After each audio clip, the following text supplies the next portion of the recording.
Daniel Versier. Merci Michel. Si vous permettez, je me lèverai parce que je ne peux pas parler assis. Il me faut un peu d'exercice. Mes chers amis, mon cher Christian, c'est toujours avec autant de plaisir, je dirais de nostalgie non, parce qu'il faut regarder devant, que je te rends visite, que nous te rendons visite avec mes amis, avec René Lopez, ici présent, au premier rang, délégué départemental Alliance Centriste. Un qui se cache aussi, c'est Jean-Claude Mandel, qui est arrivé hier d'un voyage d'études du Maroc, et qui doit être là-haut dans la salle. Et c'est avec, comme je te disais, toujours avec plaisir que nous venons te rendre visite et assister à des réunions politiques, mais ce sont des réunions amicales. Parce que toi, tu fais la politique, mais avec la politique du cœur. Tu ne fais pas la politique comme un professionnel de la politique. Tu n'es pas à la recherche d'un fauteuil toujours plus confortable.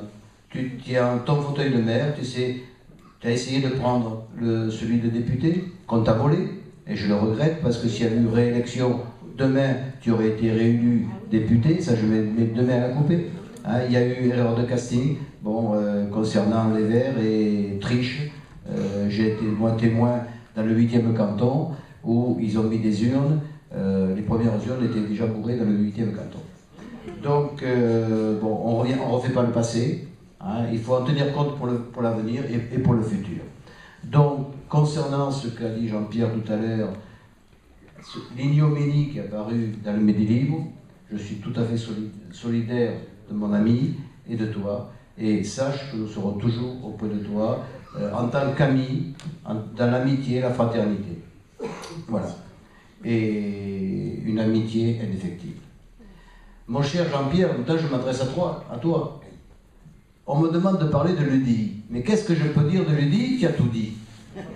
Est-ce la seule chose que je peux faire, mes amis, c'est de vous montrer ma cravate aux couleurs de l'UDI. Oui, parce que l'UDI... Et puis, voilà, les cravates violettes. Mais la mienne, elle a plus de thème de l'UDI que la tienne. Voilà. Allez, ça commence. Voilà, ça commence. Alors, je voudrais vous dire que l'UDI, comme l'a dit simplement notre ami tout à l'heure, ne rassemble pas uniquement que les centristes. Je vais simplement vous rappeler qu'après les élections, pas les élections, après la congélation de l'UDF par François Bayrou, qui a fait éclater l'UDF, personne n'a voulu le suivre dans son hérésie de tourner sa veste vers la gauche et de le suivre à gauche. Donc, chacun a suivi sa vie dans des partis différents. Alors, il y a eu le Nouveau Centre, Jean-Pierre Ricot, nous, qui a suivi Morin. Nous avons suivi, Jean Arthuis. Ensuite, il y a eu Jean-Christophe Lagarde qui a créé la fête.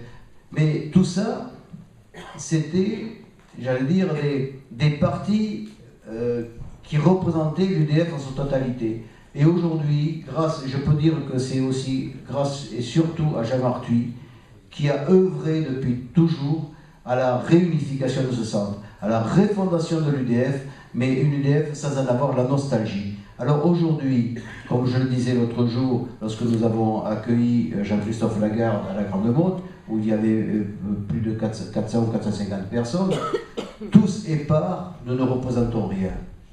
Alors que tous unis, nous représentons une force incontournable. Non pas une force incontournable pour discuter avec l'UMP, avec vous, mes amis, mais ajoutons le positif, c'est-à-dire 1 plus 1, ça fait 3.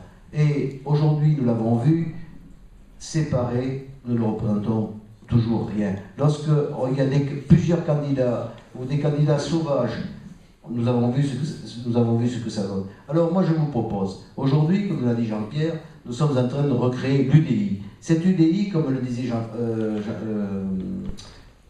Jean-Louis Bourlot à Paris, dans l'UDI, il y a le mot de I qui veut dire indépendance. Mais une indépendance qui se veut aussi avoir un allié. Non pas comme François Bayrou qui dit « moi je vais être indépendant », mais lui confond indépendance et isolement. Alors que nous voulons être indépendants, vivre notre vie, mais lorsqu'il y a des élections, lorsqu'il y a un rassemblement républicain, lorsqu'il faut foutre les socialistes dehors, lorsqu'il faut s'entendre et gagner nos élections, eh bien, notre allié, c'est qui? C'est l'UMP, comme l'a dit notre ami Jean-Pierre. Voilà. Alors, il a fait allusion aussi sur ce qui se passe à Paris, sur ce qui passe à l'UMP. Nous en sommes, croyez-nous, aussi désolés que vous, parce que ça n'aura pas service à la droite, au centre, à tout le monde. Alors, et surtout, ça rend service à Hollande, parce que pendant ce temps, lui, qu'est-ce qu'il fait? Il fait passer des lois directement que vous ne voyez pas, mais que vous allez reconnaître lorsque vous allez avoir affaire à une succession, lorsque vous allez avoir affaire à un achat immobilier, etc. Et vous allez vous apercevoir que des frais de notaire de 3% sont passés à 7%, que des frais de succession qui étaient, où la première tranche était défiscalisée à 150 000 €, ça devient 100 000 €, ou c'était 15 ans, ça devient 10 ans, et tout ça devient insupportable. Il en faut toujours de l'argent. Alors, aussi, l'autre jour, j'allais chez Adrexo, je suis allé rencontrer des gens chez Adrexo, je discutais avec eux.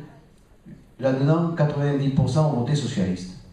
Ils étaient tous à crier à bas Hollande. J'ai dit, mais qu'est-ce qui se passe? Bien, vous avez vu dans le Midi Libre, ils m'ont dit, qu'est-ce qu'il y a aujourd'hui? Bien, le RSA a augmenté de 10%. Il dit, nous travaillons et nos salaires n'augmentent pas. Il y en a un qui me dit, moi monsieur, je travaille, mais je n'ai pas assez d'argent pour louer un appartement, donc je dors dans ma voiture la nuit. Et donc, qu'est-ce qui se passe? Il disait, moi je veux qu'on aide les gens qui travaillent, mais je ne veux pas qu'on fasse de l'assistanat aux gens qui ne travaillent pas. Et c'était des gens socialistes.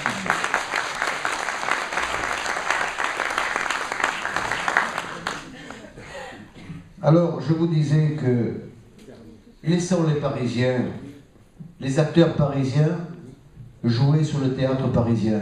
Laissons-les sur le théâtre de Guignol. Laissons-les parce que je pense que leurs exploits relèvent plus de la péripétie médiatique que de l'honneur à servir. Je vous invite, mes amis, à redescendre sur le terrain, à travailler avec vos amis élus sur le terrain, mais des gens de cœur, des gens d'action et des gens qui veulent uniquement travailler pour le bien de la communauté et le bien commun.